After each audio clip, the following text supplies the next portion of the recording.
All right, everybody, welcome back. It's Hot Swap Summer here at the All In Podcast, episode 186 of the world's #1 podcast. Calling in from the home office in Italy, Chamath Palihapitiya. How are you doing, sir? Great. How are you? You look so relaxed. Look at you. Look at you. It's only Look been at 2 days. you. But it's only been 2 days that I'm working. I mean, I'm not that relaxed yet, but this place does put you in the right mood, I got to say. All right, Sax, I'm sure that it's been an uneventful week for you. How are you doing in the great state of California from our headquarters at the All In Tower in San Francisco? How's the All In Tower doing? Why are you doxing me? What's going on here? Because you live in San Francisco. Everybody knows that.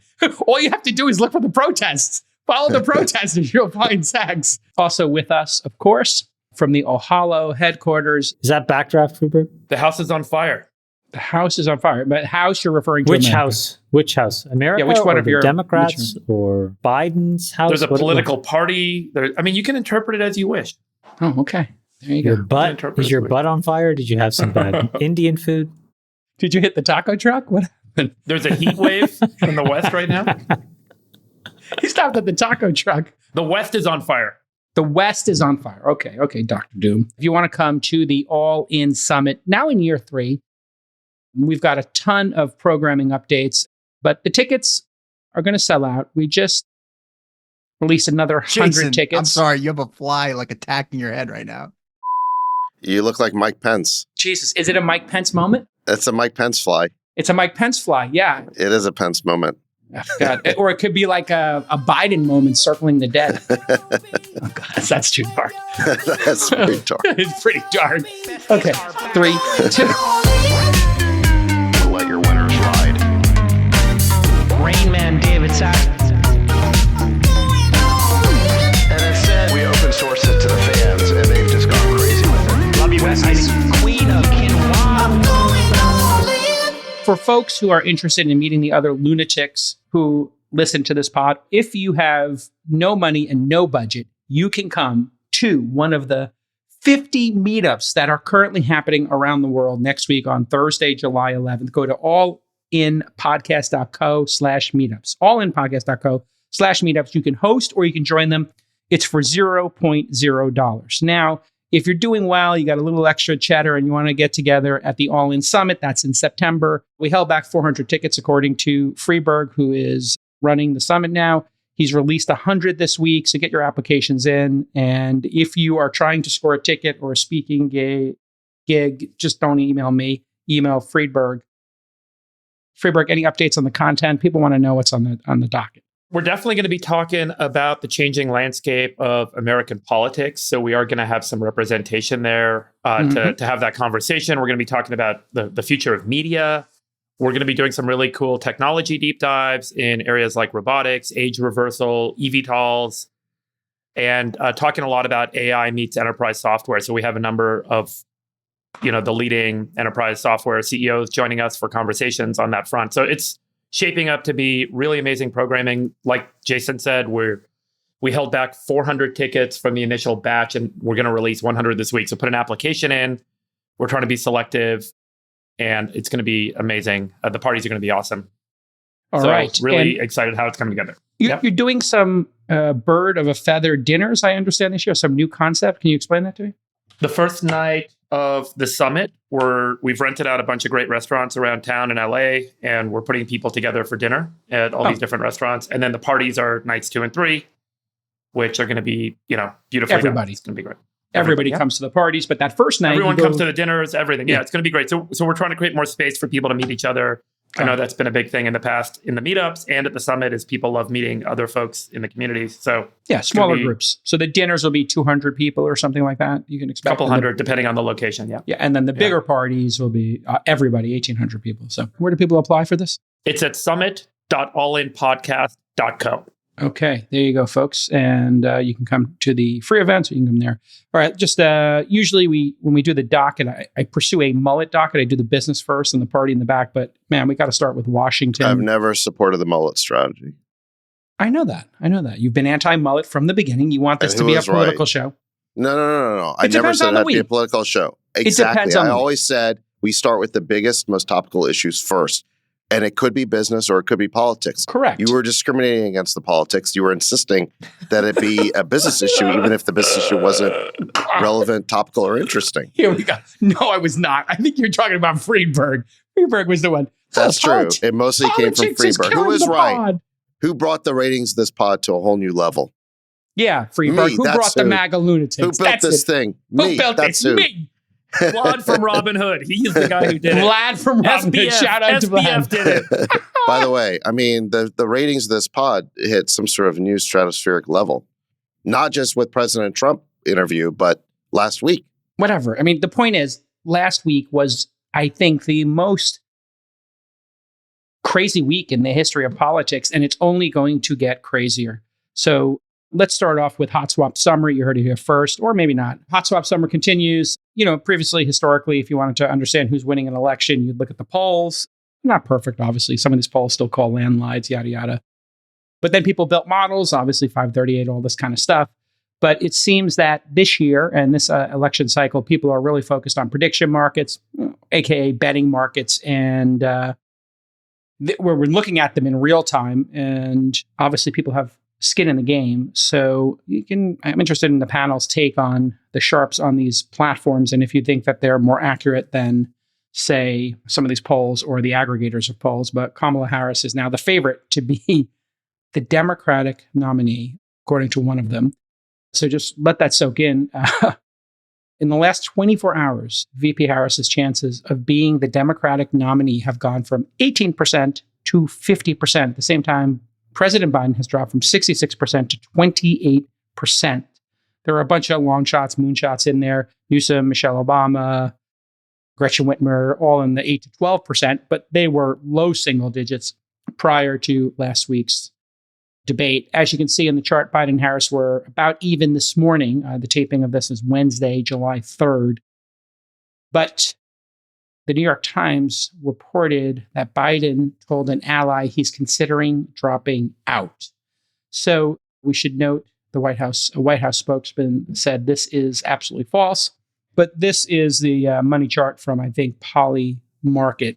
And we keep updating this document in real time while we're taping. Chances of Biden dropping out are now at 77%. That's up from 60% this morning, 40% after the debate.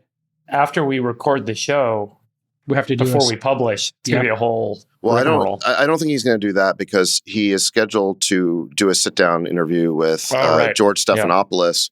I think they're recording it on Friday, right? Which is maybe 2 days he does from. It there. Oh, is which that is what 2 days? they're Well, doing? no. Hold on. He's going to do an interview with Stephanopoulos on Friday, and then Stephanopoulos is showing it in 2 parts on Saturday and Sunday. So it's going to be edited. So we don't know what they're going to edit in or edit out. At this point, though, the media is in such a feeding frenzy that I don't think that ABC is going to cover for Biden. So I suspect it'll probably be a pretty fair representation of the actual recorded interview. In any event, that's coming out this weekend.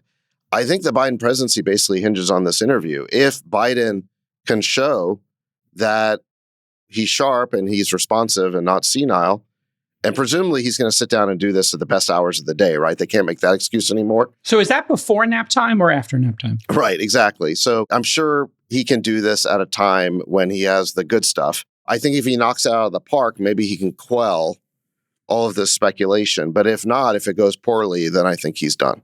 So this is the last chance again. This is like the third last chance. Yeah, because think about it. I mean, the accusation is that he's senile. That's not a hard thing to disprove if you're not actually senile. Right. You just need to go in there. It's a pretty low bar, right? Not senile. Yeah. So he just needs to go in there and talk for whatever it is, an hour, and he's not going to be fed hardball questions. Probably going to be pretty softball questions. He just has to prove that he's not senile. If he can do that, it'll calm things down.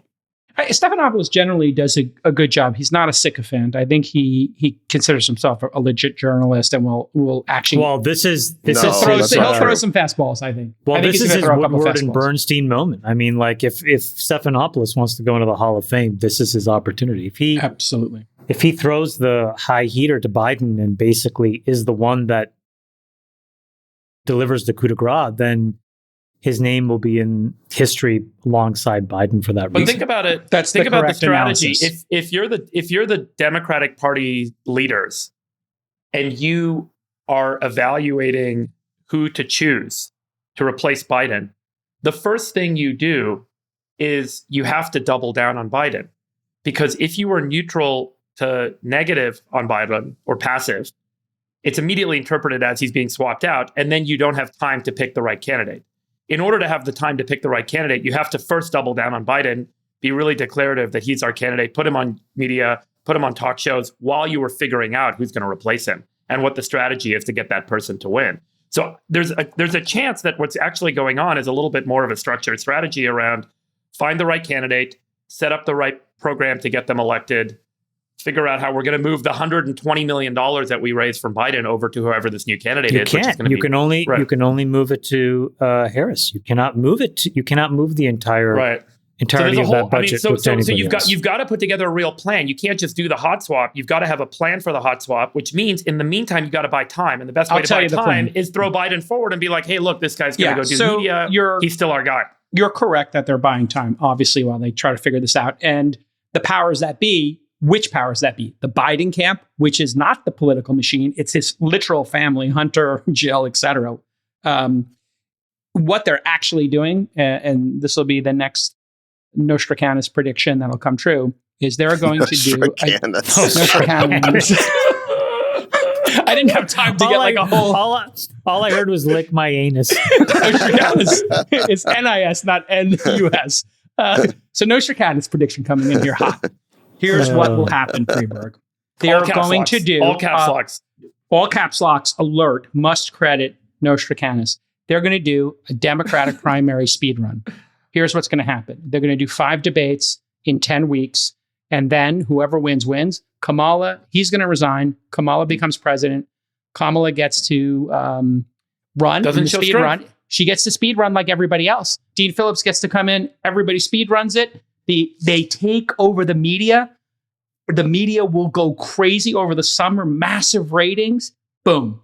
And we have a winner come in. And they demolish Trump. That's not going to happen. Yeah, you said he's not going to get hot swapped as well. Nostradamus has gone off the rails. You said he wouldn't get hot swapped, so you have no credibility. Well, it hasn't happened But yet. if you run a debate, it shows You said weakness. DeSantis was going to win. The party needs to select a leader, and they need to say this is our candidate. Because if they do this, it's too diffuse. It weakens whoever ends up winning. It strengthens whoever ends up winning is it strengthens not the 100%. party. It strengthens the party because to say, listen, he decided to resign. We wanted to do the most democratic thing possible. What's the most democratic thing possible? We put all our candidates out there, and you, the people, choose. Chamath, tell him I'm right. I think this is one of the dumbest predictions you've made, and you've made you made some real doozies in your date. The hot swap's going to happen, so you didn't call it. The problem with your hot swap theory has always been that not only would Biden step down, but that magically they would choose the best candidate. We would get a Jeff Bezos, we get a Jamie Dimon, that somehow we would get someone who represented all of Trump's policies without being Trump. But you would get some magical moderate to emerge in the Democratic Party. That's not going to happen, okay? Okay. Thanks to your incessant demands for the hot swap, okay, you and many others, and this feeding frenzy. So I caused it? I love it. You in part, along with many others, have caused this feeding frenzy. We are going to get President Kamala Harris. She's the only alternative. You can see this in the prediction markets. Just a few days ago, it was sort of evenly divided between there was her, there was Gavin Newsom, there was Gretchen Whitmer. Now it's just her. Why does that happen? Because they realize they can't sidestep Kamala Harris without offending a major constituency in the Democratic Party. Equally important, maybe even more important, they would lose roughly $1 billion of contributions to the Biden-Harris campaign if neither Biden nor Harris is running at the top of the ticket. They'd have to refund all of that money back to the donors who contributed it. There's no way they're going to start over from zero in terms of fundraising. So they've realized that if Joe steps aside, there is only one feasible candidate for them, which is Kamala Harris. Sachs, let me ask you a question. If Jamie Dimon declared that he would be happy to take on the candidacy for the Democratic Party, he would call his friend Warren Buffett. He would call his friend Jeff Bezos. He would call up his own personal banker and say, we've got $500 million, let's go. And let's have a run at this.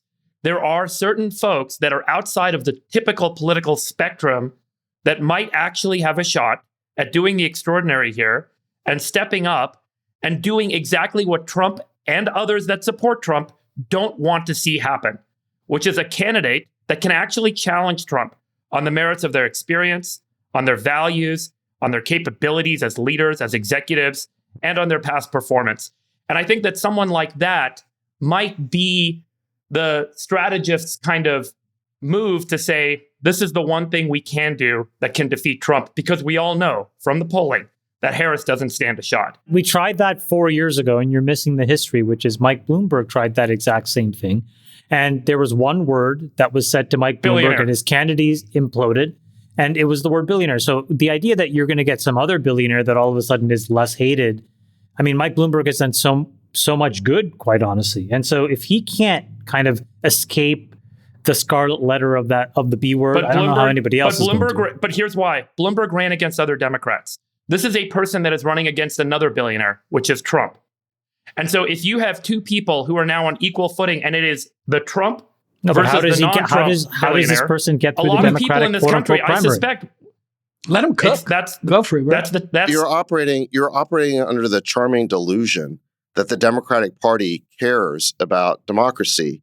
This is basically a party that's run by political insiders that hates billionaires and people like this. People like Warren Buffett and Jamie Dimon, they pay the Democrats protection money, okay? That's how Democrats see them. We're going to go shake them down to get money from them. They're not going to hand over the reins of the party to some outsider like that. But let me ask you a question. The Republicans did. This is what Trump did, right? So yes, but Trump ran in the primary. He rewrote the rules of the party by running. You're right. No, hold on. He ran and shattered the party, the established power structure. Remember, it was the Bush family's party when Trump first ran. Jeb was supposed to be the nominee, right? Yeah. He was supposed to inherit the mantle from W the way that W inherited from his father. And Trump came in there and appealed directly to Republican primary voters and called the forever wars a mistake and said he was going to build the wall and said he was going to reset things with China, issues that were latent in the Republican Party. And he took over the Republican Party the way you're supposed to, through democracy, through voting. That opportunity is gone here because the Democratic primaries happened last year, and the Biden team ensured that he would basically win the primaries handily. So they control all the delegates. Remember that. Totally. They control the delegates. They're not going to release them to a Jamie Dimon or some other billionaire who wants to shake up the party. Let me ask you a question. So if they end up facing the terminal nature of this, which is, if we don't put someone in that can win, we lose. We are not going to win. Yeah. It is over. Why do you think that Kamala can't win? That's their thinking right now, is that she stands a better shot than Biden. Let's assume that they take a read of the polls. They take a read of the nation. They actually do a real look at the circumstances on the ground, which is that she is not going to win. If they looked at that and they said, you know what? We need to win, and some sense comes into the head of the leaders of the Democratic Party, and they say, who can win? And a person like Jamie Dimon polls that he can win. There is a chance, I think, that maybe they say, this is how we're going to get back to the White House. They're never going to hand the reins of the party to a total outsider. The Democratic Party is the ultimate insider party, and they are going to pick an insider. It's insiders picking insiders. And I think they've realized over the past week, in particular, that they cannot sidestep around Kamala Harris, both because it would be a slap in the face to her constituency and the money issue.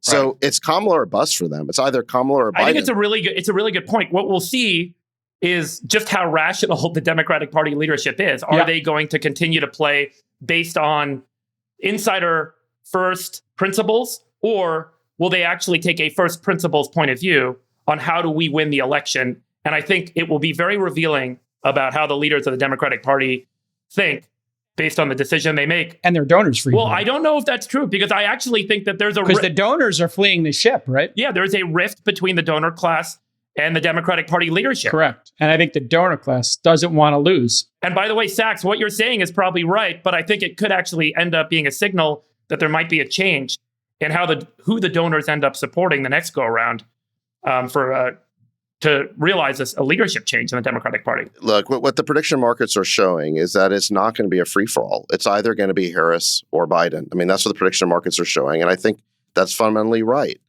But look, I think there's real danger here to the country in this, because what a lot of people are saying, and I guess it makes sense, is that if Biden's not fit to run again, how is he fit to serve out the rest of his term as president? He's not fit to serve out his term. He's got to resign. Okay, so if he resigns, and that's probably the thing that helps Harris the most, right? Because now she gets sworn in as commander-in-chief. She's the president of the United States. There's First like female a major president. Yeah, it's a big deal. a major glow up for her, and it imbues her with all of this gravitas and credibility that she's now the president of the United States. They can send her to G7 meetings and deal with other world leaders. They've got 4 months to basically take this candidate who everyone thought wasn't ready. Remember, a year ago during the primaries, when Biden ran again, one of the reasons why is because everyone said that Kamala's just not ready. You know, every interview she does is basically a cackle or a word salad. In any event, no one thought she was ready. Now they have like basically made her seem much more significant by giving her the presidency. But my point is this: we're in the middle of a war. We're in the middle of a war with Russia.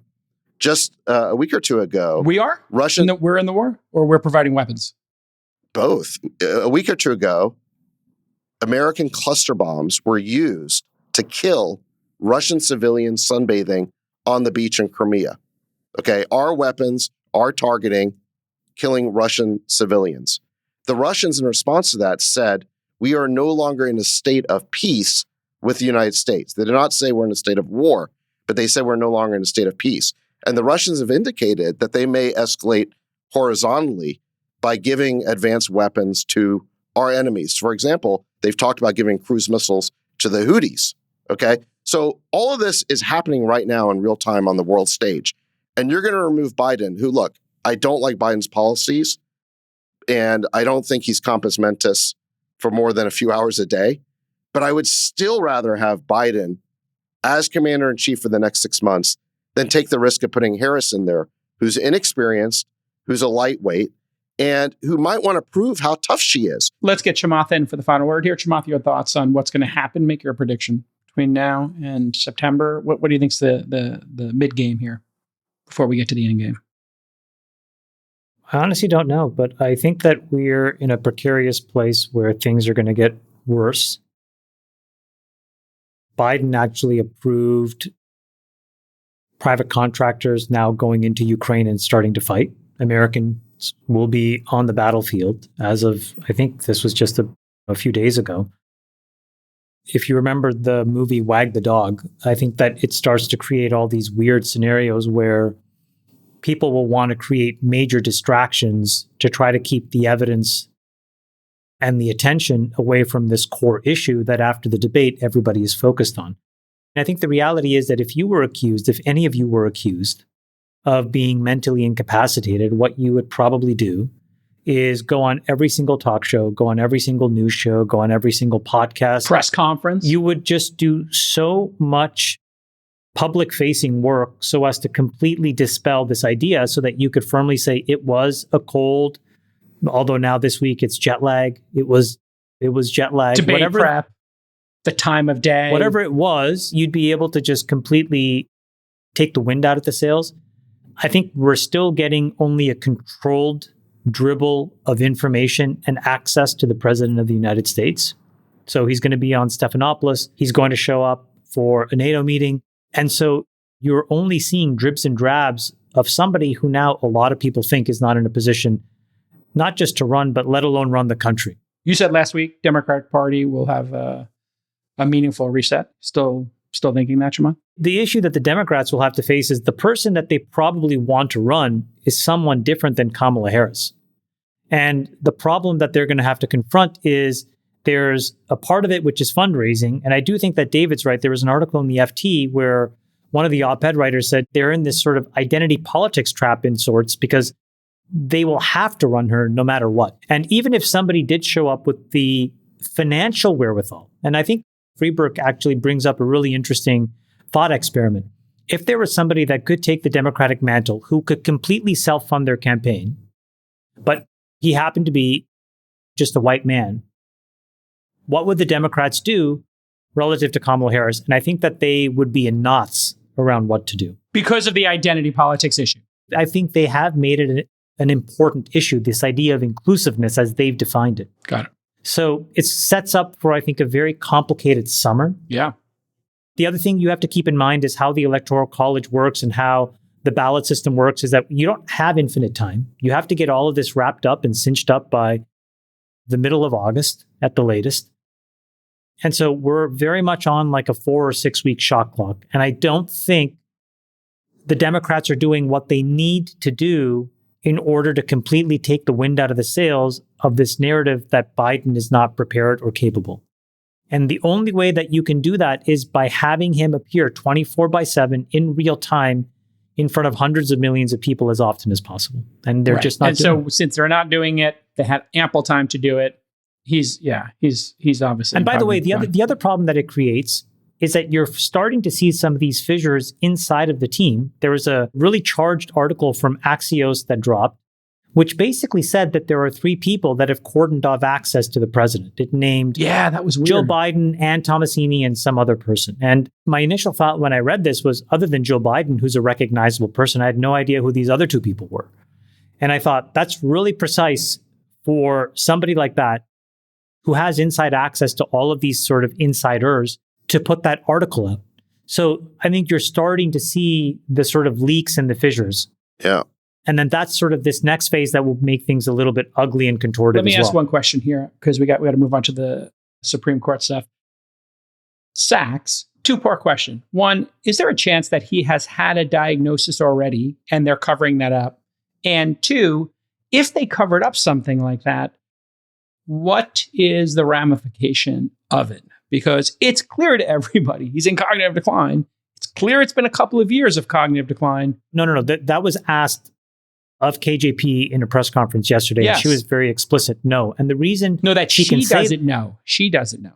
No. The answer was much more explicit. Has he been diagnosed? And she said no. And the reason she said no is because that is very credible for her to say, because he hasn't taken the tests.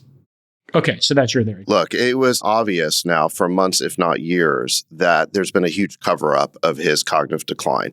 And the media has participated in this. Anyone who raised that question was treated as being a partisan or a liar. And just for a good example of this, I know you described George Stephanopoulos as a straight shooter, but when Nikki Haley was on his show a few months ago, and I'm not a fan of Nikki Haley at all, but she started making this point, and Stephanopoulos basically wouldn't let her finish. I mean, basically shouted her down. So the media was actively suppressing the story. You take Morning Joe, a Scarsborough, he was saying that this version of Biden is the best he's ever been. I mean, we've been hearing all of that kind of stuff for months. They were describing true videos showing Biden being out of it. They were describing those as being fakes, clean fakes. They invented this new term for perfectly real videos that basically would reflect his condition. So the media has been engaged in a gigantic cover-up of this. And as a result, the country is in really bad shape because we have to go through the next 6 months either with a senile president who has limited cognition, or we could end up with a new president who is untested, inexperienced, and based on every interview she's given in the last 4 years, appears to be completely clueless at a moment in time where I think we have the most dangerous foreign policy situation since the Cuban Missile Crisis. Okay, so you think it's going to be... This is a really horrible situation. And hold on, it's the media bears a lot of the responsibility. And what should have happened, what should have happened is we should have had a robust Democratic primary a year ago. Sure. Based on concerns about Biden's cognitive abilities reported by an honest media. We never had that. Yeah. So did you guys see this clip, by the way? There's a clip on Twitter where somebody put together a clip on X, 6 minutes of 100 sort of spokespeople and proxies, and they all had the same thing to say about President Biden, which is he is sharp as a tack. And it was all very sharp as a tack. Which end of the tack? The round part? What was so funny to me is I thought to myself, if I asked 100 people on the street, what do you think of Elon Musk? You'd have 100 different statements. There'd be a general theme, but you would not have even 50 people repeat the exact same words. They're talking points, obviously.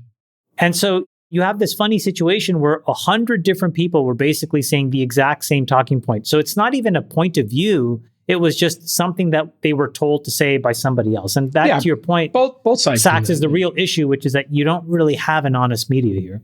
And so there is no check and balance on power right now. Imagine if this feeding frenzy happened a year ago. Well, the contrast and compare I want to make is everybody has a point of view about Donald Trump. And I was thinking about this. The reason why everybody has a point of view about Donald Trump is everything that has happened in his life is completely transparently documented.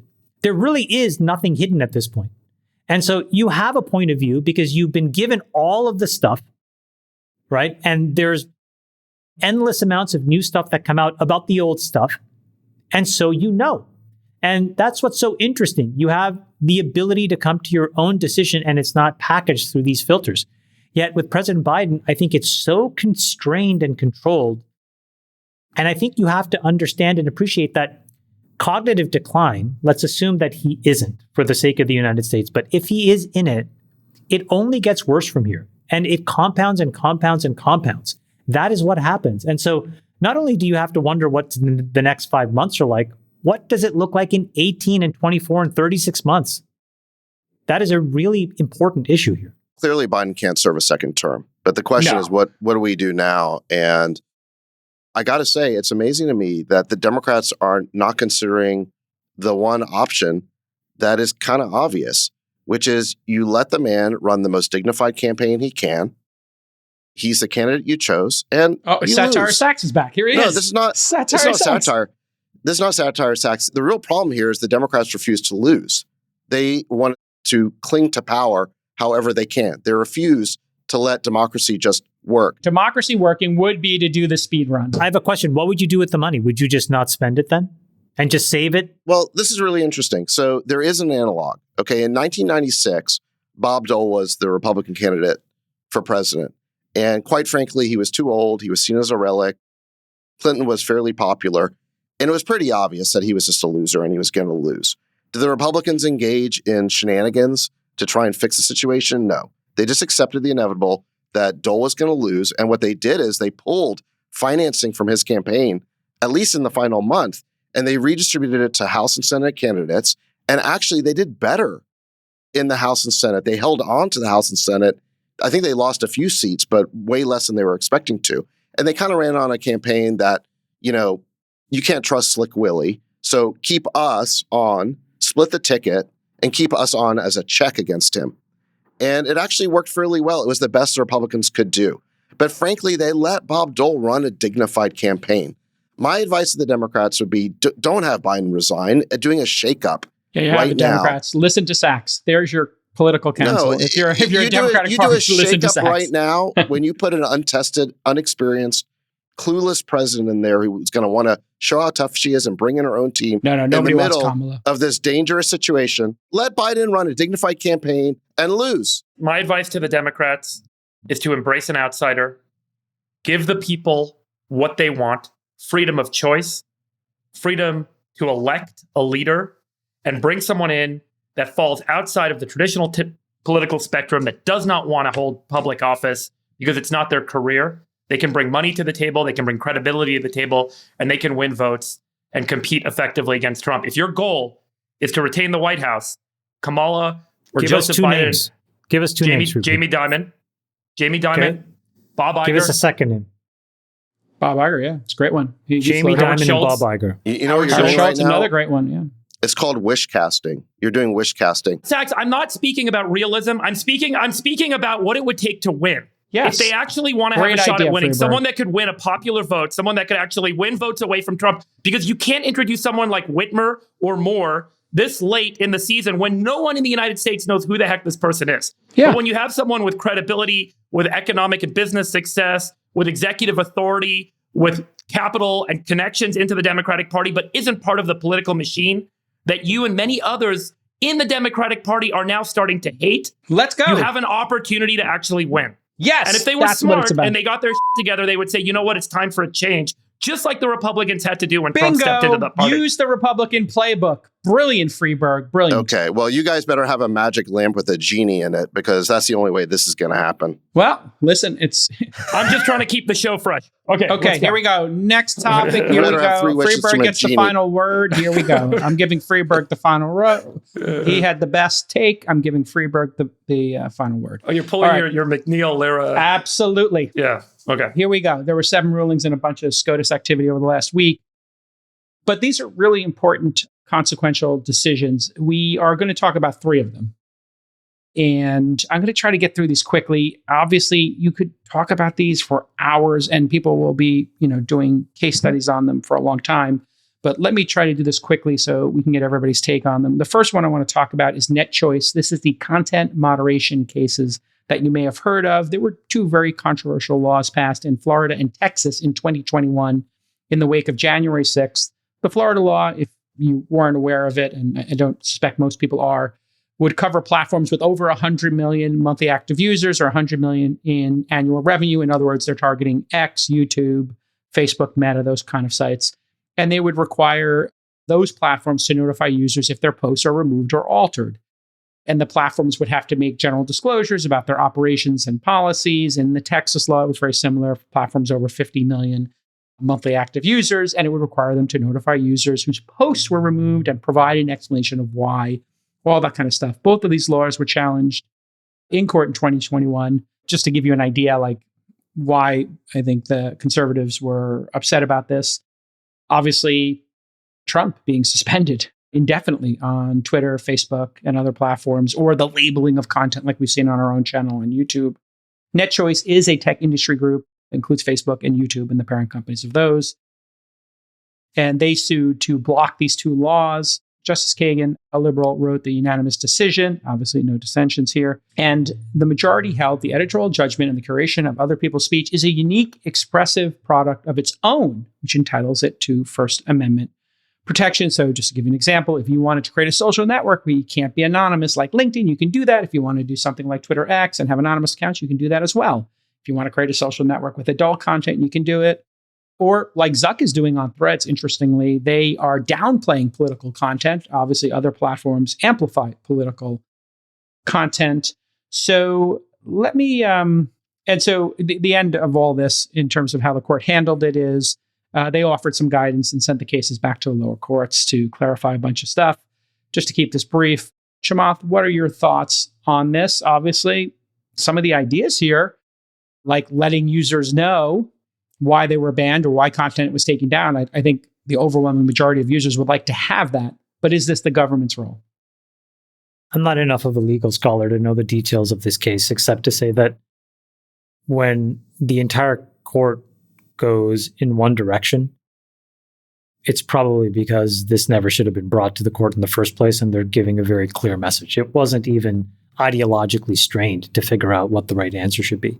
So, Sachs, obviously, your chosen party was the one who brought this. You have concerns about the platforms doing this, but do you have equal concerns about the government then, I guess, being the ones who have to enforce these? Is this a good ruling? Well, I think that with respect to the Texas and Florida laws, I think their heart was in the right place. They were motivated by the right things, which was to reduce censorship on these social media platforms, specifically censorship of conservatives, which is to say their citizens.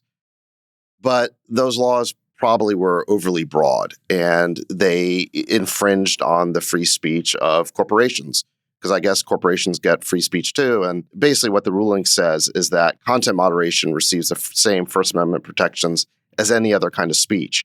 So the decisions of what content you're going to keep up or take down on your own property is itself a speech decision, and the government has to respect that. So that's what the ruling here was saying. I think it's not a bad decision. I wish the Supreme Court, however, had coupled this with a better decision in the Missouri versus Biden case, which they basically said that the plaintiffs lacked standing to pursue. So they didn't necessarily give a dispositive ruling in that case, but they threw it out. And basically what that case was about was the Biden administration was engaged in attempts to influence or pressure social media companies to take down speech. It's a practice known as jawboning. And I wish they had coupled this decision with a better decision in Missouri versus Biden, saying the government's not allowed to coerce social networks to take down speech either.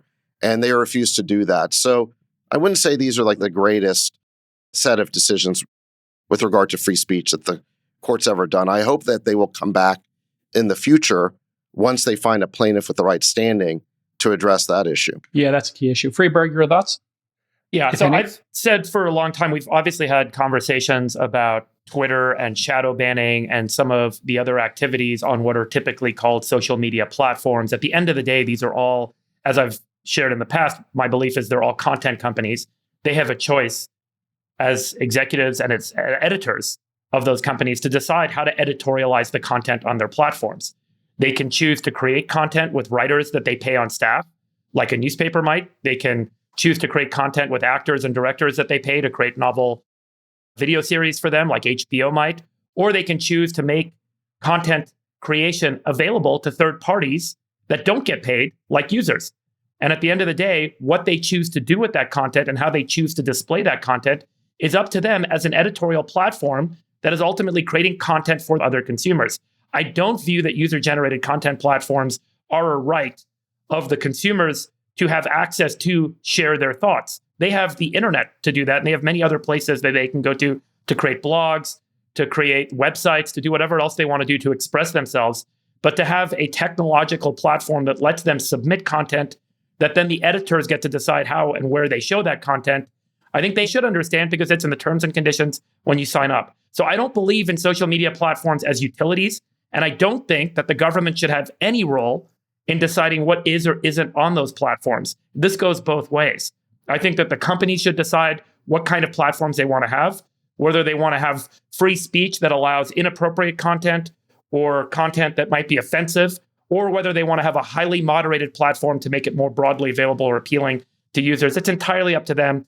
And I really do appreciate the ruling, because I think that the government should have less of a role in intervening and deciding how media companies create content and how they editorialize that content. Yeah, so I think that's well said. And I was in the same sort of camp as you, Freeberg, which is, this is like a battle of snowflakes here. Like, the liberals obviously were canceling people on these platforms, and now like the MAGA folks want to come in and have the government regulate it. If you want to compete here, just create a new product or service in the market. You're on the board of Rumble, Saks. Like, they're doing really well. And if you squeeze too tight and your platform doesn't work, it's the marketplace should, figure out who the winners are. And, it's not a situation where you want the government getting in there, because then they're going to go to a newspaper. And there's so much precedent here. I actually read some of these rulings, which is really interesting. They're written phenomenally well. I will put in the show notes the actual links to the PDFs of these decisions. They're well worth reading. And in this case, they brought up a bunch of the previous law. It was fascinating. Like, people wanted to force a newspaper to allow, one candidate to reply and give him space. They were like, no, you can't do that. It's their newspaper. They decide what they publish. Another person wanted to have a corporate newsletter be forced to give information about the other sides. You just don't get to do that. I'll just say one more thing. What else is striking is just how insular and protectionist Texas and Florida are being. And it's not just with this law. It's also with the lab-grown meat or cultivated meat laws that they've passed. And other states are passing similar laws, which is limiting innovation in the state and limiting freedom to operate in the state in order to protect interests of individuals and corporations that already exist within that state. So it's really important to note, this isn't a good or a bad thing, but those states are operating in a way, the lawmakers of those states are operating in a way that's trying to protect the interests of the individuals and businesses in the state over the freedoms that might, and the liberties that might otherwise be available. And I think we often talk about these states being more free, but these laws and the cultivated meat ban laws, in my opinion, indicate that these states are actually, on the contrary, they're much more kind of protectionist. Where's your take on that, Sachs? To Freeberg's point, I mean, I think this ruling might have been necessary from a constitutional standpoint, because corporations do have free speech rights. But again, I would say that I think that the laws of Texas and Florida were coming from a good place, which is they were trying to protect the rights of their citizens to engage in free speech. I think it's just unfortunate that in this case, it's a zero-sum game. And as a result, those laws were invalidated. I think that makes sense, but I still think we have a problem. I agree with you. The platforms have too much power. What is your proposed solution? You obviously don't want to have the government in there, like running a newsroom or running Twitter or X, because you yourself were saying, hey, the government's too involved in X and these platforms and doing this jawboning. So obviously having them more involved is bad, right? You're against them being involved. Yeah, I think it's really tricky to figure out how to solve this. Got it. I think for one thing, you don't want the government jawboning these sites to take down content. That clearly should be a free speech violation. I'm disappointed the court didn't get to that. I think we're totally missing the bigger picture. There's like a lot of fear mongering that I think has happened with respect to the Supreme Court and that it's all of a sudden become some super ideological, super rigid, super activist place. And I think it's in fact much of the opposite. And the data supports that. And so I think it's important for people to know that what's actually happening is that many of these decisions are very much split along non-ideological lines. And I think that that's an important thing. So I'm pulling this up and I just want to read some of these things to you. US versus Rahimi, which is a federal law that prohibits people subjected to domestic violence, restraining orders from having a firearm. That was an 8-1 decision where all but Thomas supported that. Makes a lot of sense, you would think. Racial gerrymandering, that was more ideological, where it was a conservative bloc versus Sotomayor, Brown, and Kagan. Trump v. Anderson, which is Trump getting back on the Colorado ballot, 9-0. FDA versus the Alliance for Hippocratic Medicine, which was access to the abortion pill, 9-0, maintaining access. Moyle versus US, which is whether Idaho's strict abortion law conflicts with the federal law, non-ideological, where it was Gorsuch, Alito, Thomas, and Ketanji Brown Jackson who dissented.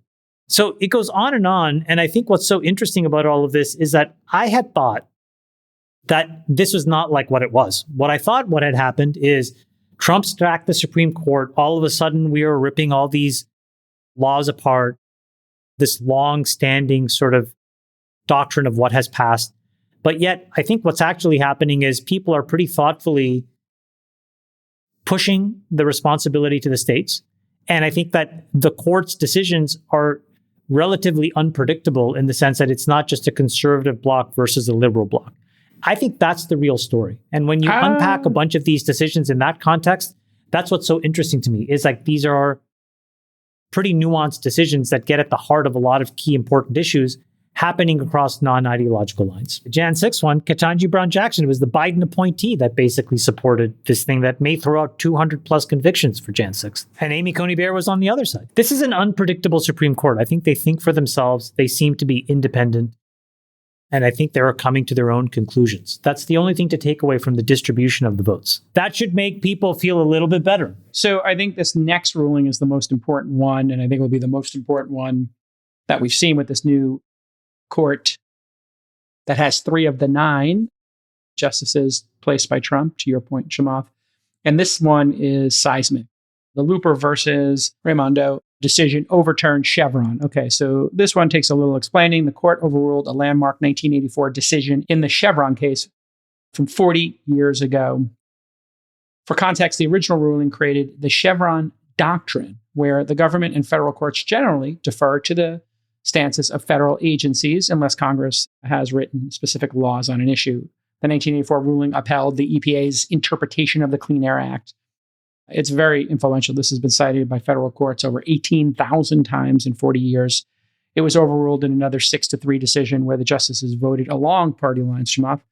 Basically, this shifts power back to federal judges and courts instead of administrative agencies staffed by experts, academics, all that kind of stuff.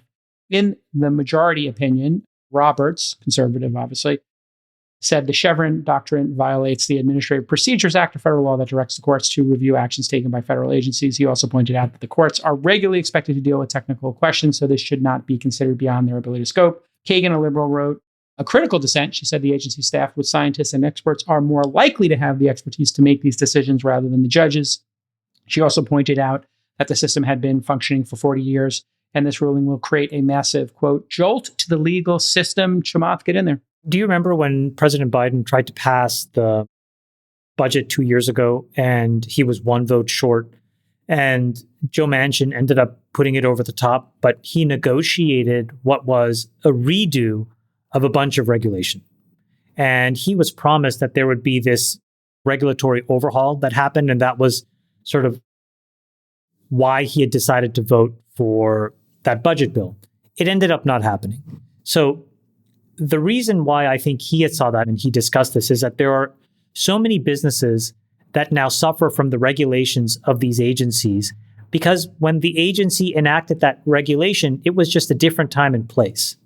And there was no clean way to go back to an independent body and say, I understand what your intention was in 1985 when you wrote that regulation, but in 2024, things have changed. Can we reconsider? And basically what the courts have done now will allow companies who believe that regulations are either overwrought or misguided for today's market landscape can bring it to an independent judiciary and have them decide. And I think that that's a very reasonable check and balance. And I think that makes a lot of sense.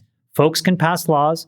And if folks believe that those laws do you undue harm, now you have a mechanism to go and actually explain your case to somebody independent who can then make a judgment.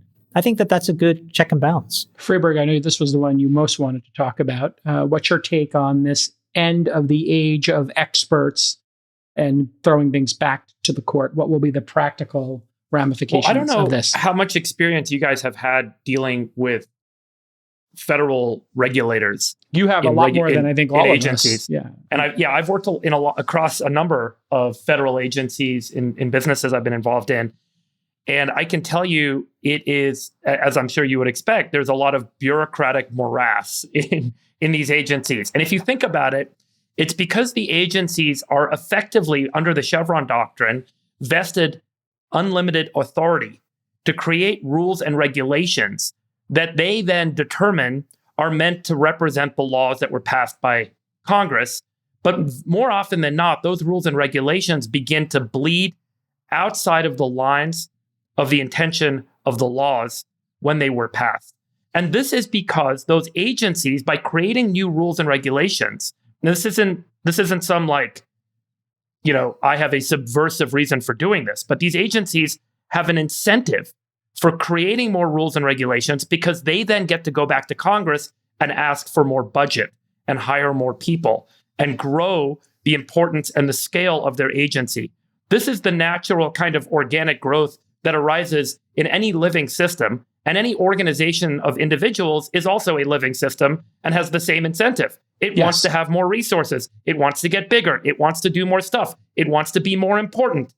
And the Chevron doctrine has allowed agencies to operate independent and outside of the lines that were defined in the laws that were passed, that then vested them this authority, that then they can go and say, I want more budget, I want to get bigger.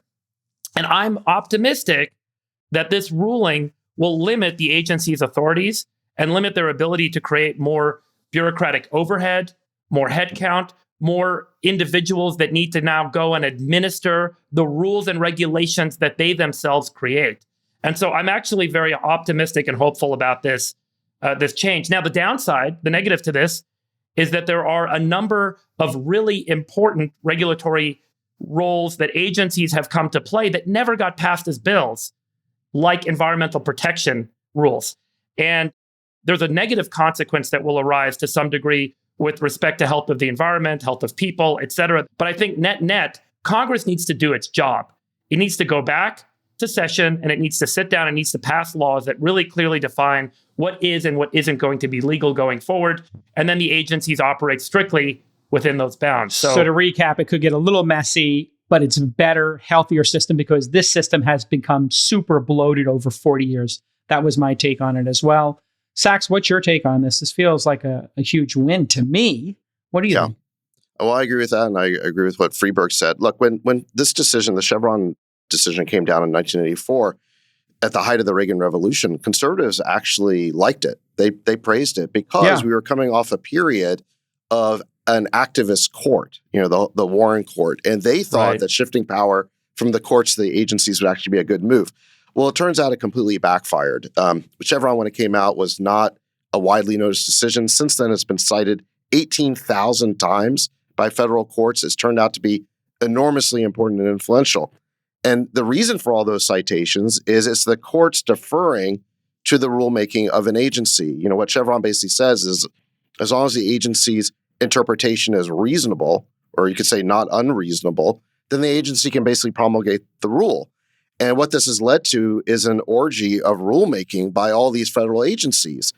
And so most of our laws now effectively are being made by unelected bureaucrats who are part of this three-letter alphabet soup of government agencies. It's not the Congress, it's not the court, it's not the president. It's this fourth branch of government that's not in the Constitution, which is the administrative state. And so the administrative state has become incredibly powerful as a result of Chevron doctrine. And now I think by reversing it, you actually give a chance for the restoration of democracy. Basically, the agencies are not empowered to essentially make whatever rules they want as long as they superficially appear reasonable. They actually have to show that their rules are within a statute, that they were directed by Congress to effectively engage in the rulemaking. So this is a step in the right direction for sure. But again, the real problem here is reining in this unelected administrative state. Yeah. Chamath, any final thoughts here as we move on to the next one? Seems like the Supreme Court is doing a great job. I agree. All 9 of them. I mean, they really seem to be doing a tremendous job. I give them a lot of credit. I feel like I've become a conservative. Maybe I'm a conservative now, Sachs. I don't know. I may have to sit down and confess to you, because I read a number of these decisions and I was like, I agree. And this is supposed to be a conservative court, so I'm not sure. Well, maybe it's not. I am, it's actually. It's not. It's not an originalist court. It's not a conservative court. This is what I'm saying. Like, these are words that are planted by people that want you to believe their version of the lie. Great so point. Yep. There are a lot of originalists on the court. And what the originalist doctrine says, and Sachs, you can correct me, is I read the Constitution with faith and fidelity and I just see what it says. Not I interpret it, not I fill in the words. What it says is what we're allowed. And I think that there's a really good version of America in that view of the world. Yeah, I mean, I would say it's not even necessarily an originalist or conservative court. It's a 3-3-3 court, meaning there's 3 conservatives, there's 3 liberals, and there's 3 justices in the middle. You have this middle block led by the Chief Justice Roberts with Kavanaugh and Barrett, and then you got the conservatives with Gorsuch and Thomas and Alito. And sometimes the middle block goes with the liberals, sometimes it goes with the conservatives. Again, it's more of like a triangle. And as we know, the triangle is the best shape for equipoise, right? Because it creates balance. And I think what we have right now is a balanced court. And I think on the whole, they've done a good job. And I think it's kind of sad that in reaction to some of these decisions, you've got powerful lawmakers like Elizabeth Warren who are explicitly calling for packing the court. They're actually saying, put a bunch of justices on here to ruin this equipoise that we have. I think it's really sad. I think that the court right now is one of the last highly functional institutions in American public life. And for elected leaders to be calling for its destruction is just sad. Well, I think here's an image from Axios showing 6 Republican nominated and 3 Democrat nominated. I think to give the counter argument, Roe v. Wade being overturned was something the majority of the country didn't want. These 3 people were added for that explicit purpose by Trump. People have trauma, pain over that reasonably, I think. And then the truth is, though, if they are just one standard deviation here, as you can see in this Axios chart, which is based on some data. I don't trust this chart. I think this chart is worthless, Jason. I think you let me explain to you what it is. Actual articles. No, but I'm saying look at the actual you don't even know what it is. And how they voted. Yeah. If you look at it, my point is this is meaningless. A child could have drawn this. It means nothing. No, a child didn't draw it, Chamath. This was how do you know? Because I'm reading the source of the data. This is based on something called the Martin Quinn score, an analysis by political scientists Andrew Martin and Kevin Quinn, known as the Martin Quinn score, places judges on an ideological spectrum. A lower score indicates a more liberal justice, where a higher score indicates a more conservative justice. And then they went through all of their decisions. So you're saying a subjective classifier is created by these 2 random people, and you're now regurgitating the score like it means something.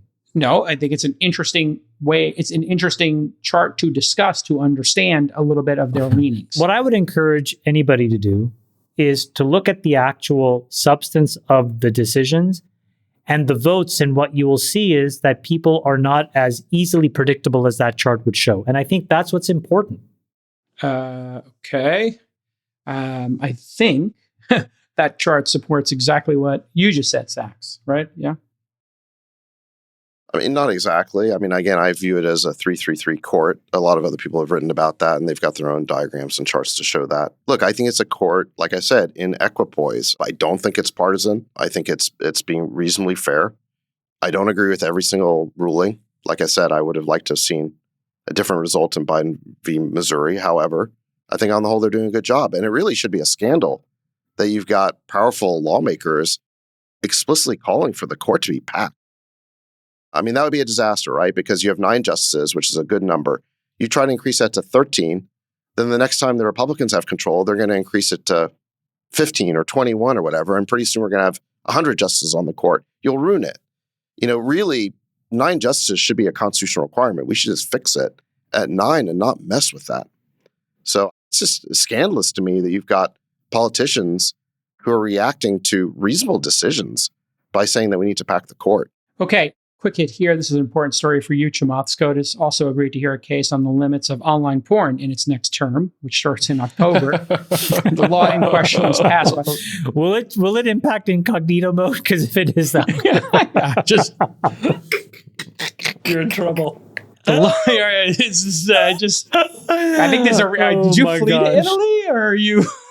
Could you imagine if they banned incognito mode? I think you might want to do a deep dive into how incognito mode is. You may want to get a VPN. I'm pretty sure Texas is going to ban incognito mode. Yeah, exactly. Texas and Florida. I think a couple of these sites, because of the threat of these laws of age gating, they've just decided to wholesale leave certain states by IP address. Therefore, the sale of VPNs in Texas went up because when you went to certain porn sites, it said, hey, because of Texas is proposing these laws, we're not going to allow you to visit this website. Nick, do the NBC thing. The more you know. The more you know. Okay. SCOTUS agreed to hear a case on the limits of online porn in its next term, which starts in October. The law in question was passed by Texas legislature in 2023. It requires porn sites to verify the age of their users and restrict access for minors. It seems reasonable. Fifth Circuit Court in New Orleans upheld the law, sending it to the Supreme Court. If upheld, users would have to submit personal info that verifies they're over 18 to watch porn. The law is opposed by the ACLU and the Free Speech Coalition, which is a trade group representing adult entertainers and companies. They argue it places an undue burden on adults wishing to access constitutionally protected free expression. Oh, speaking of porn and its related businesses, the Rick's Cabaret Recession Index is back on. Did you guys see this? It was published on Twitter. So Rick's Cabaret is a collection of public strip clubs. And then that includes stores. And what's interesting about the Rick's Cabaret stock price is that it has presaged the last 2 recessions. And whenever the stock dives, people have said it actually predicts an upcoming recession, and the stock just puked up like 25 or 30% in the last week. Oh boy, there it is. So people do not have the cheddar to go to the cabaret and go splashy cashy. I got it. Cabaret. It's called Rick's Cabaret, but the strip club index says a recession is on the offing. I prefer cabaret. It's more charming. All right. So, Jake, I'm surprised you're not discussing the immunity case. That's the one that all the pundits have been hyperventilating about. I made it last. I'll counter the Rick's Cabaret recession indicator as valid anymore based on the theory of our good friend on the group chat, who I think has done a very good job highlighting that the strip club industry has been decimated by OnlyFans. As a result, Rick's Cabaret is more likely down because of OnlyFans and the lack of, shall we say, employee base available to work in these establishments because they make more money working online at OnlyFans now. That was a theory posited by one of our good friends. But you got to think that showed up in the data at least a year or 2 years ago, no?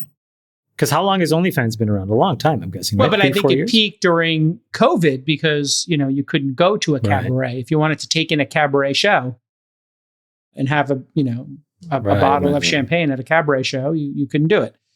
So the thesis of our friend is the thesis of our friend is that entertainers. OnlyFans took all the entertainers out of the strip club industry because they make more money online. Cabaret industry. The cabaret industry, I'm sorry. Please edit that, Nick. And as a result, the quality of the product at the cabaret business has declined. And as a result, revenue has declined. And it took a little bit of time to earn that in. So the virtual cabaret industry. That's our friend's theory. We give him a big shout out. We will. Yeah. Shout out to beep. We'll call it the beep theory. Yeah. The beep theory. So the elite cabaret artists can make more money on OnlyFans. They'll go there. And then that leaves the less refined artists Nick, for we should cut this whole the segment. real person. Why? It's so good. So pure. I'm trying to navigate this and not get labeled. Sax, where are you on this? What's your opinion? Sax, no, Sax gonna wait. Sax, yeah. No, I I'm checked trying out, to get sorry. into I cabinet checked out. position. So anyway, so far 16 red states have passed or agreed to pass age gating. Jake L's got laws the for Dunder foreign- Mifflin index of whatever random thing he's got. Wait, sorry, I couldn't hear it. Cut You the guys started whole laughing too quickly. episode. Say it again. Cut out. You had the Dunder Mifflin score of XYZ Dunder random Mifflin. nonsense. Dunder Mifflin. So Quick, Jake, I'll check the Dunder Mifflin score. What does it say?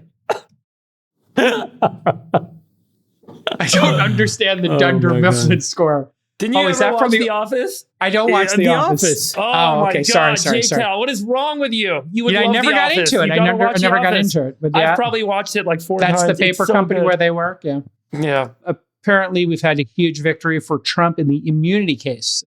Trump sued, in this case, based on special counsel Jack Smith's prosecution of Trump for alleged attempts to overturn the 2020 election and his role in January 6th. If you don't remember that case, since there's so many cases against Trump, this was based on Trump pressuring Mike Pence to not certify the election, his phone call to get the 11,780 votes that were missing in Georgia, or Giuliani and the Whack Pack trying to fake electorates to overturn the election.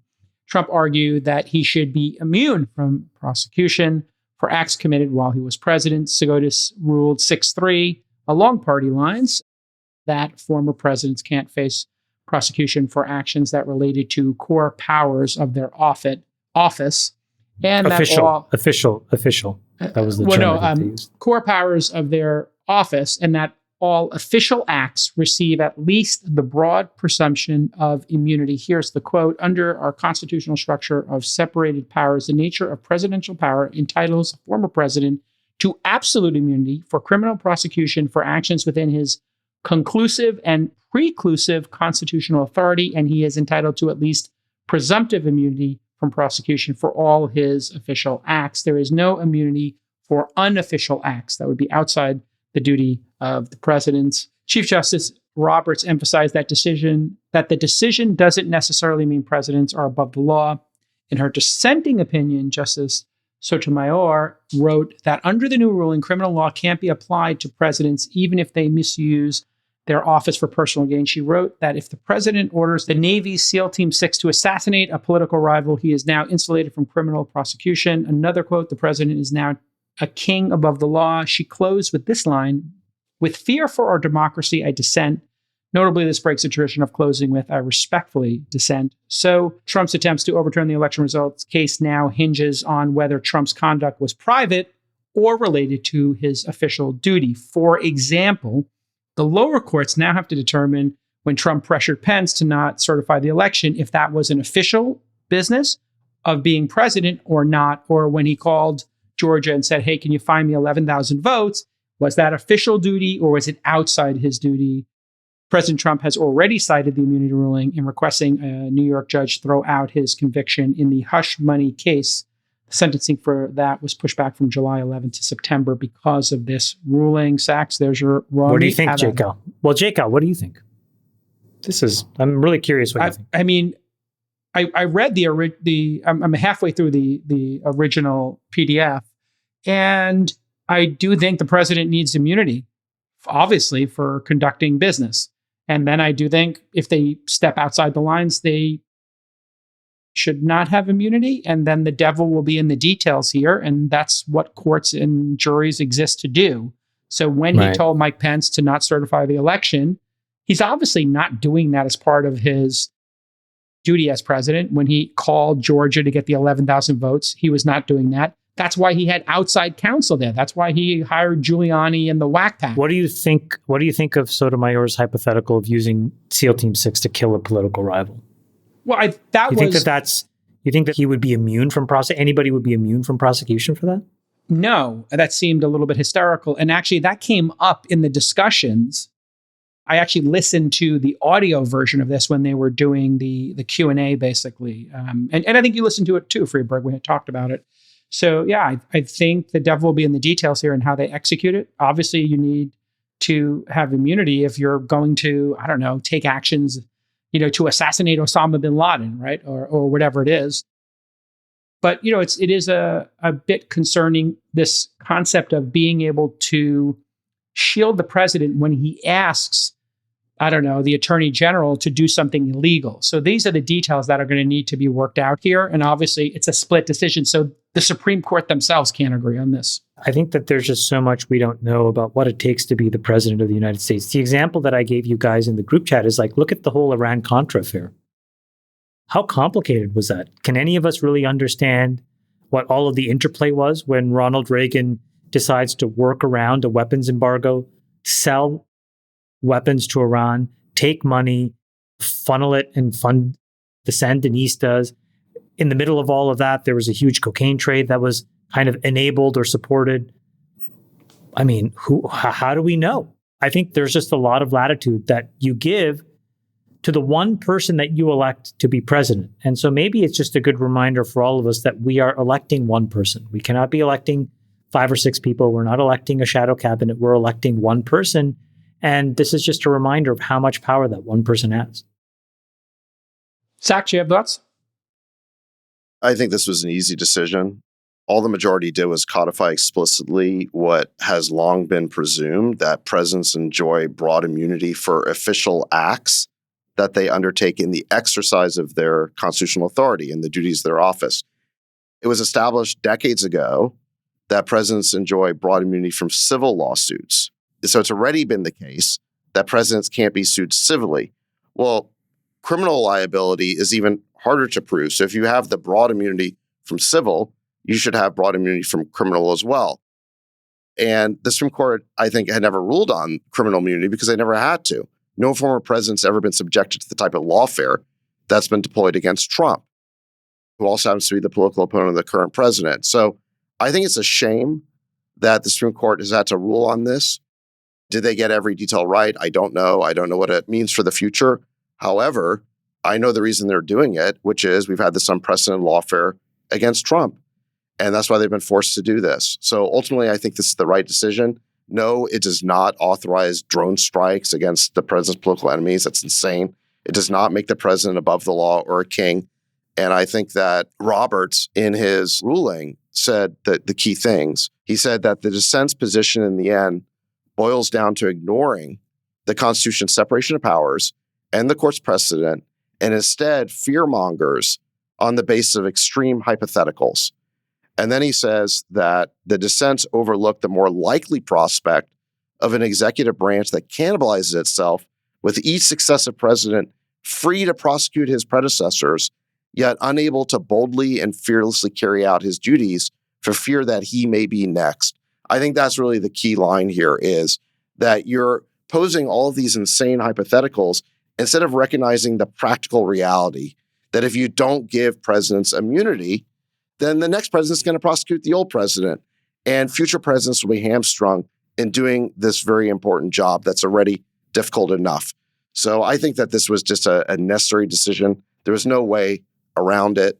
And the president already has civil immunity. You got to give him criminal immunity too. Freeberg, your thoughts? I guess the steel man on the other side would be, Trump doing things like calling Georgia and asking to find votes, or pressuring the vice president to overturn the election results after 60 failed legal cases, is what's concerning the other side. So do you have a take on it? I think that the distinction between acting in their executive capacity as president of the United States versus their personal capacity as an individual candidate or an individual that could benefit through some other means is a really good distinction. I think how the courts ultimately adjudicate that distinction is what's still ahead. But I do think that the clarity of that distinction is critical. It seems like the right thing. How this is going to play out with respect to election interference. Does interfering in the election constitute one's role as an executive overseeing the federal election process? Or does it constitute one's personal benefits that may arise if one is individually elected, is the key determinant that the lower court will likely have to make. Maybe that gets kicked back up again in the future if there's a disagreement over the decision that the court does make with regards to that distinction. Where do you stand on that, Sachs? You in previous episodes have said you didn't believe in this election interference and you thought Trump lost. Have you changed your position on that, or are you still in that position? That's totally irrelevant to the court's decision. Let me ask you a follow-up to that then. So in the case of, do you think Trump was acting officially when he asked Georgia to find the votes, when he asked Pence to overturn the election, or do you think he was acting in his duty? I think that what you just described there is what's known as a question of fact in the legal system. There are questions of law and questions of fact. And what the Supreme Court has done is given us a doctrine. They've answered the question of law. They've basically given us a three-part test. They said that when the president acts within his exclusive constitutional authority, he gets broad immunity. When he does an official duty, but that's not in that category, he gets presumptive immunity, meaning that the prosecutor can still go after him. They just have to rebut the presumption. And when he engages in a personal act, there's no immunity. So look, what has to happen now is if Jack Smith wants to continue this prosecution of Trump, he's going to have to make the argument that Trump's acts were either personal or were part of his duties, but he's going to rebut the presumption. So that is now the question of fact that Jack Smith would have to litigate. And I'm not going to litigate it here. I don't know the answer to that. But again, I would separate questions of law and questions of fact. What the Supreme Court has done, I think, has given us a useful doctrine that the presidency now needs in light of the reality of lawfare. So this is the one, I think, Chamath, that is super fascinating, because I could see President Trump and his lawyer saying, hey, very simple, we think there was election interference. So yeah, we called Georgia to make sure that those 11,000 votes were there. And hey, we thought this was not a fair election. So I was acting in my duty when I told Pence to not certify the election. I could see them making that argument. What do you think? I don't know the specifics of these cases, but I think it's going to force a prosecutor to have a really strong point of view and have evidence and then go after somebody. But again, I think you're focusing too much on Trump. Roberts said in the decision, you have to look past the exigencies of the current moment. This is a set of rules that's about past presidents and future presidents. This is for forever. And so that's the most important thing here, which is there's a set of rules that I think we can all agree on, because the man that we all elect, dutifully elect, is the most powerful person in the world. We knew it before. We know it now. So even more important that we make sure we're picking one person and that person is capable of doing the job. You may not agree, but they need to be competent and capable of doing the job. Yeah. Well, they definitely have to be competent. And this case was brought by Trump over this specific issue. So I think that's, if we look at this specific judgment here, that's what they're going to have to determine in the coming months or years with this case is, was he acting in his duty or was he not? That's going to be a really interesting case. I think that between this ruling and another case called Fisher versus U.S., which is the January 6th obstruction case, where the Supreme Court in a 6-3 majority found that Sarbanes-Oxley was being misused to create a new crime called obstructing an official proceeding. When you combine that judgment with this judgment, I think Jack Smith should just resign. It's pretty clear that the Supreme Court has kicked the legs out from under his case. And by the way, Ketanji Jackson supported that decision. That's right. So again, not a hyper-ideological, not a hyper-partisan court. They just ruled that Sarbanes-Oxley had nothing to do with what happened on January 6th, and it was being misused by a creative prosecutor. And I told you, when these Jack Smith cases first came, I said it's not the job of a prosecutor to be creative. Their job is to narrowly interpret the law and to enforce the law. And you combine these rulings together, and you can see that Jack Smith has now an even more uphill battle. It's time for him to resign. Stop. By the way, that's ridiculous 200 convictions. It's not just one. That's right. That's right. It's 200 of them. Small percentage of the overall convictions, though. They took hundreds of people who did not engage in any violence on January 6th. Many of them just wandered through an open door in the Capitol, and they were prosecuted to the hilt. They were sent to jail for that because this DOJ wanted to send a statement. They wanted to use them as a political talking point, and that's a shame. I think hundreds of people were horribly mistreated by the judicial system as part of a political prosecution. Now, there are except some people, for the ones who beat police and brought no problem guns. putting those people in jail. No problem. Anyone who used violence, go directly to jail. Do not pass go. But some of these people just took a tour through the Capitol Yeah, all those And, people got suspended sentences and trespassing. They No, got, like, some of them went to speeding jail. tickets. The ones who went Jacob to jail. Chansley spent 3 years in jail. Yeah, the ones who went to jail were the ones who beat cops or No, not otherwise Jacob brought- Chansley. That I poor don't know man, that just because he specific wore case, the but hold on. Viking. Remember the guy with the Viking? Oh hat? yeah, so they also went to The jail QAnon shaman. if you did damage, if you vandalized. Yeah, that was the other reason people went to jail. I So, saw a video of him getting a guided tour through the Capitol. I mean, if you vandalized a Capitol building, I guess you have to do What something. did he do? He moved a dais around? No, I think they like shattered the windows and, He didn't. I never Yeah. saw any video of him doing that. anyway. They picked on him because he was an easy target because he looked like a weirdo and he had the Viking horns, and he has a history of mental problems. And so they put that man in jail for years. Yeah, I'm not concerned about him. I'm concerned about the ones who brought all the long guns to the hotels around the Capitol to have backup firepower. But, hey, everybody's got a different opinion on this. That No, I wraps don't- I up don't the think- All In podcast. You can have those concerns. I don't think it lets you put innocent people in jail.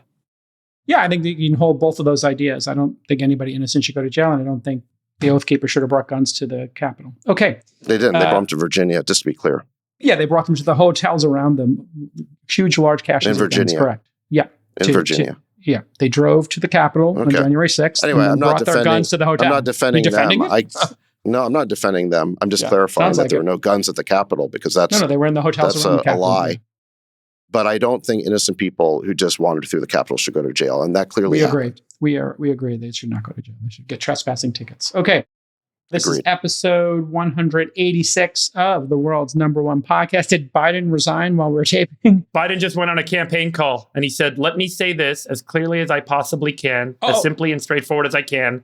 I am running. No one's pushing me out. I'm not leaving. I'm in this race to the end and we're going to win.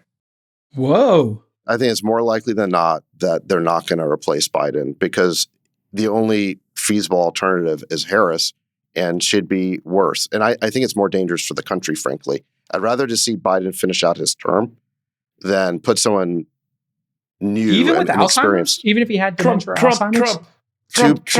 It's too bad choices, J. Cal. And I don't agree with Biden's policies, but there's continuity there. Okay, 4, the chairman dictator from the Home Office in Italy, Chamathpa Hapatia, your Sultan of Science, and the Rain Man. Yeah, definitely cabinet position. David Sachs. I am the world's greatest moderator of the number one podcast in the world. We'll see you next time. Bye-bye. Love you, boys. Bye-bye. We'll let your winners ride. Rain Man, David Sachs. And instead, we open source it to the fans, and they've just gone crazy with it. Love you, Besties. Queen of Quinoa.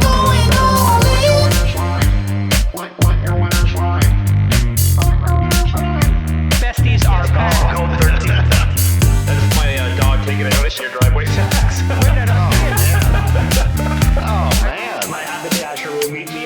We should all just get a room and just have one big huge orgy because they're all just useless. It's like this sexual tension that they just need to release somehow.